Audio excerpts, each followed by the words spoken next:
Gaviões mandou recado, largou o aço e cobrou Augusto Melo após a saída de Ramon Dias. Dorival Júnior rejeitou o Santos e também o Grêmio antes de acertar com o Timão, e a informação é de que ele vai assistir ao jogo contra o Sport na Neoquímica Arena diretamente do camarote. E tudo indica que ele assina o contrato com o Timão nas próximas horas, mas até ser divulgado pela mídia ou até pelo próprio Corinthians deve demorar mais um pouco, fiel, mas é certo que Dorival Júnior é o novo técnico do Coringão. E Sneijder, ex-jogador da seleção holandesa, elogiou o Campeonato Brasileiro e a decisão de Memphis de jogar no Brasil. Então tem muita coisa no vídeo de agora, fiel. Deixa o seu like aí, se inscreva no canal. Eu sou o Luan e vamos pro vídeo. A saída do Ramon, ela era iminente, né? Por toda aquela situação, as derrotas, foram muitas derrotas seguidas e acabou acontecendo, acabou sendo confirmada. Me parece que a diretoria do Corinthians, ao contrário do que fez aquela vez, quando o Larrutia ficou 3 jogos, ela tomou a decisão porque ela tinha alguém muito, muito adiantado, e esse alguém é o Dorival Júnior mesmo. Me parece ser uma questão de horas.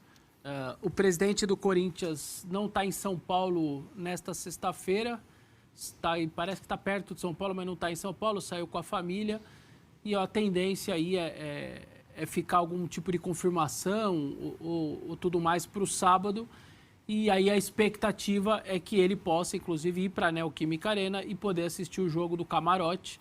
No campo estará Orlando Ribeiro, treinador do Sub-20, e aí eu já não sei se com o novo treinador dando palpite ou não, mas eu imagino que não, porque ele não vai participar de nada da preparação que fecha hoje. Então vamos depois entender também o que o Orlando pensa. O Mateuzinho está suspenso, por exemplo, vai ter que achar o substituto, ou vai jogar o menino Maná, ou vai jogar o Charles improvisado. O restante, imagino que vai ser uma equipe muito parecida. Mas essa situação do treinador, o Dorival estava livre. O Dorival é um cara que algumas pessoas com aquela coisa da seleção na cabeça, e eu respeito, mas os trabalhos nos clubes dele realmente são trabalhos, os últimos acho que são bem ok, bem bons. Mas me desculpe, o que é aquela coisa da seleção na cabeça? De achar que é um mau resultado, um mau trabalho. Tomar um vareio da Argentina e ter feito um mau trabalho. Não foi tão bom. Então, o Dorival vem... Mas tem circunstâncias aí. Sim, é isso que eu penso dessa maneira. Então, quem quer ver o copo vazio, pega só o trabalho na seleção. Quem quer ver só o copo cheio, pega os trabalhos no São Paulo, no próprio Flamengo, que foram trabalhos até que deram títulos e tudo mais. Então, o Corinthians partiu para isso. Claro que fez uma sondagem, pelo menos, ao Tite. A informação que recebe ali, o que recebeu o Corinthians ali, que ele pode estar indo para a Arábia, com algum tipo de acerto já bem encaminhado na janela para a Arábia. E aí se fala lá internamente até em coisa de Al Hilal, que aí estaria podendo substituir Jorge Jesus, e o Jorge Jesus viria para a seleção brasileira. Enfim, essas coisas que carecem de confirmação. Acho até que é obrigatório, né, você no mínimo consultar o maior treinador da história do clube, que conquistou 6 títulos pela instituição, e você está precisando de um treinador. O cara está desempregado, no mínimo. É a mesma coisa que o Galhardo está sem emprego, o River Plate está procurando um treinador e o River simplesmente nem olhar pelo Galhardo. Não faz muito sentido. Mas aí o Corinthians, quando percebeu ali que o Tite já tinha alguma coisa encaminhada para fora, para o exterior, meio que tirou o pé e aí focou mesmo no Dorival. O Dorival também está desempregado.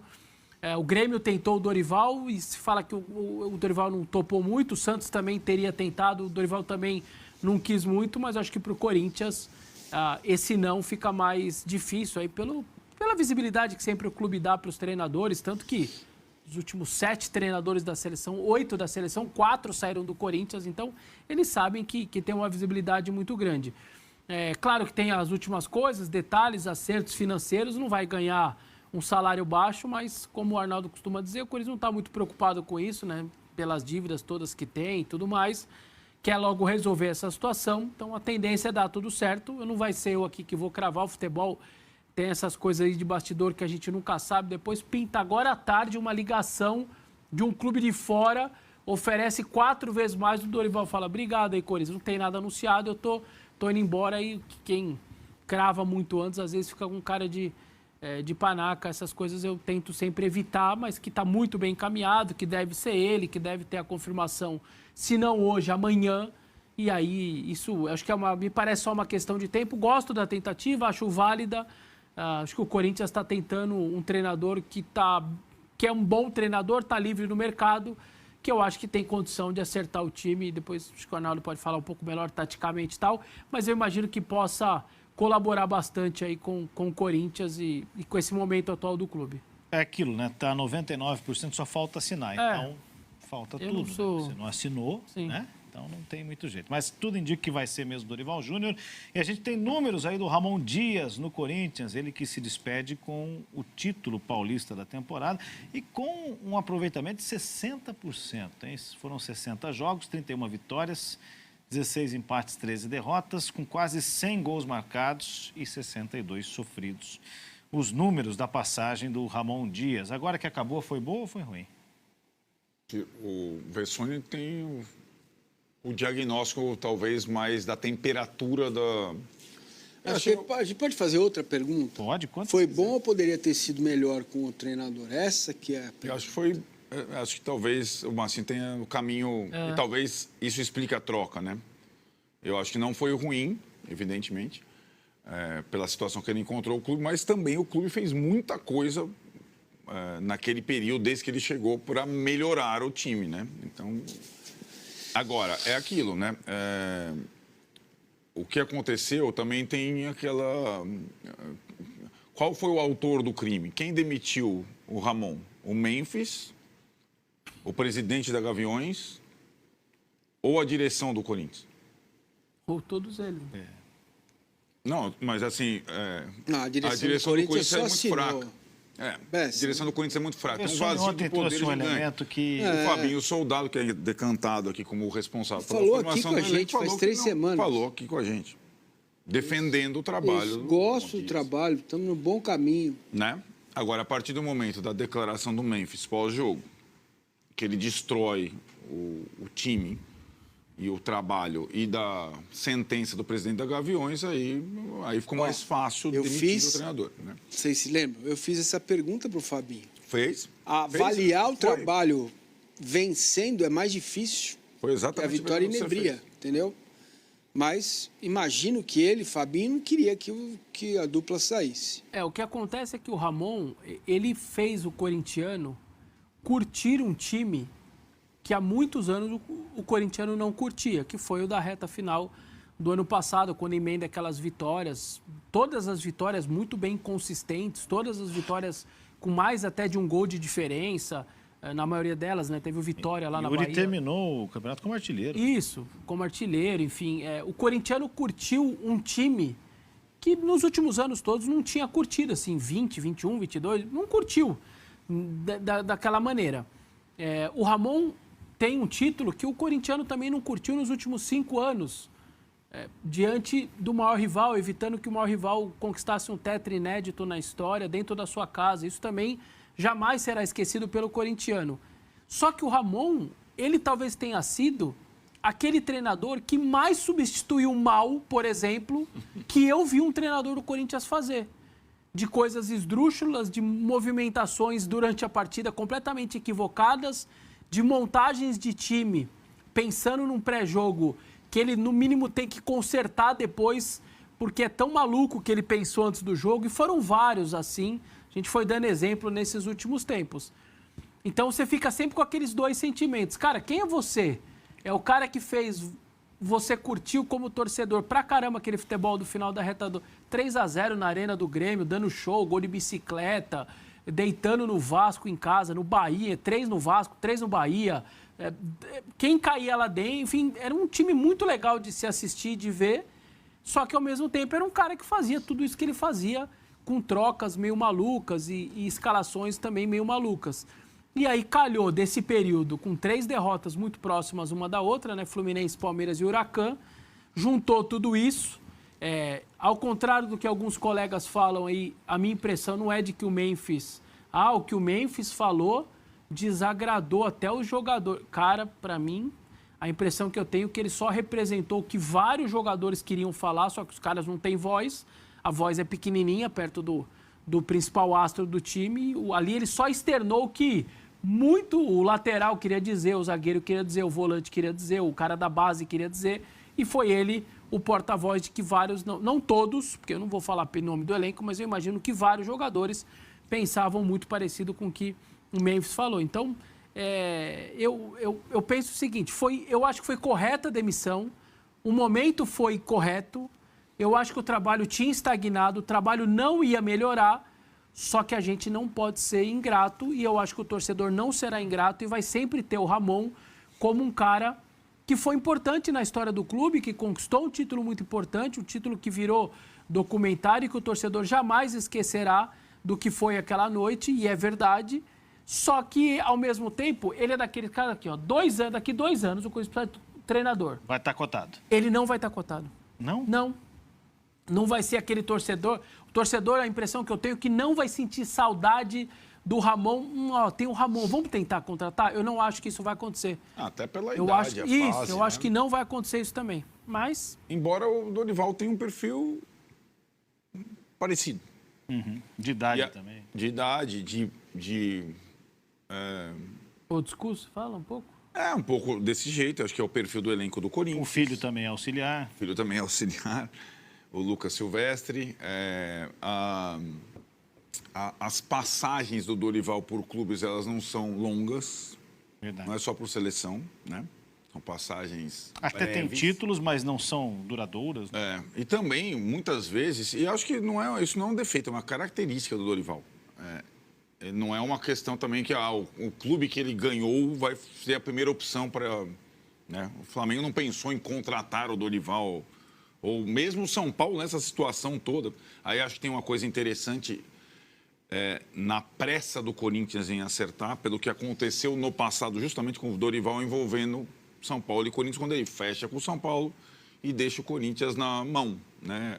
Quer dizer, o Corinthians vai trocar o técnico e não teve o seu plano A, né? Na época, quando contrata o Cuca, com muita divergência interna, e dá tudo errado. Né? E essa situação. Agora, eu acho que o Dorival herda um elenco bom, fechando com o Corinthians, e um sistema de jogo que ele gosta, que é com triângulo no meio de campo. Ele sempre gostou. Fez no Flamengo, fez no São Paulo, então acho que ele tem boas chances de funcionar. FA Gaviões soltou o verbo, cobrou geral da diretoria do Timão, Augusto Melo e Fabinho Soldado, diretamente após a saída aí de Ramon Dias. A demissão de Ramon aí não está sendo suficiente para acalmar o ânimo, tanto da Gaviões e eu creio que muita parte da torcida, inclusive a minha.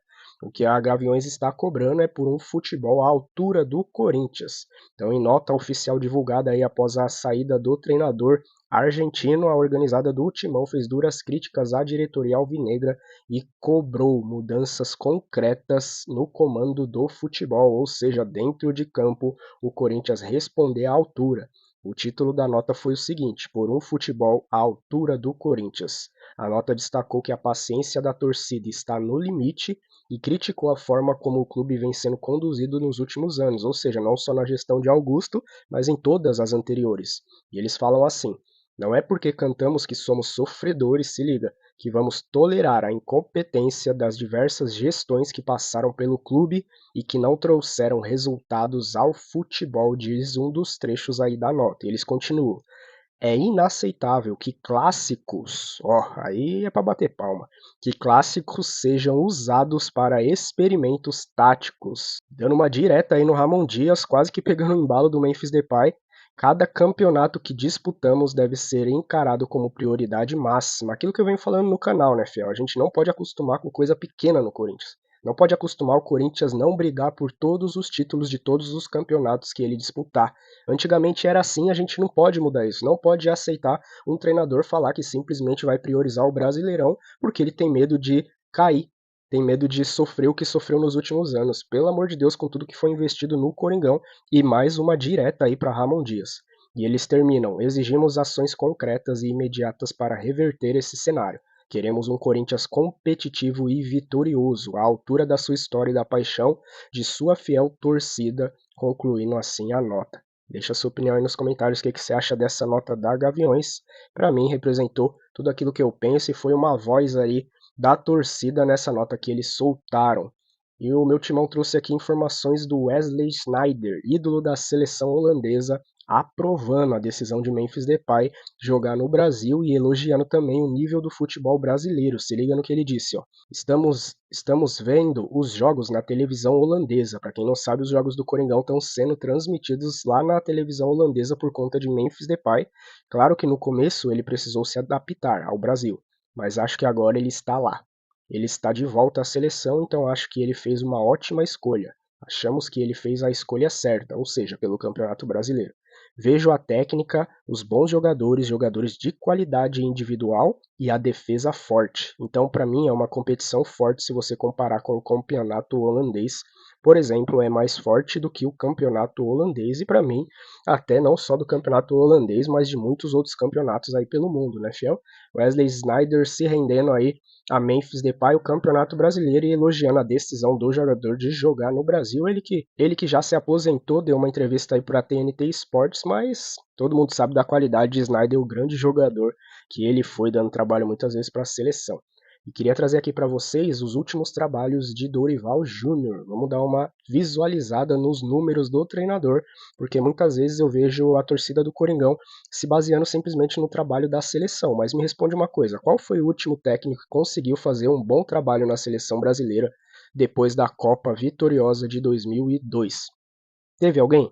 Com toda essa corrupção, com toda essa crise dentro da seleção brasileira, não somente dentro de campo, mas tudo ali em volta da seleção brasileira, é muito difícil um técnico chegar lá hoje e conseguir desempenhar um bom trabalho. Seleção brasileira, para mim, é destruidora de técnicos que saem consagrados, renomados do seu clube. Depois que passa pela seleção brasileira, a carreira dele vira um caos. Vamos ver aqui Dorival Júnior pelo Ceará. Lá em 2022 ele teve 11 vitórias, 4 empates e 3 derrotas e 100% de aproveitamento na fase de grupos da Sul-Americana como o maior destaque do trabalho dele.